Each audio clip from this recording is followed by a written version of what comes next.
Meaning of disinhibition. Disinhibition. Disinhibition. Disinhibition.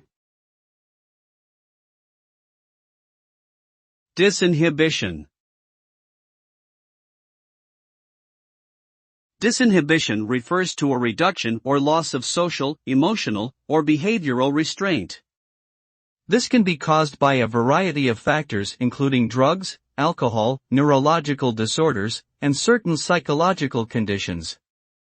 Someone who is experiencing disinhibition may engage in behavior that they would normally avoid due to social norms, personal values, or fear of consequences.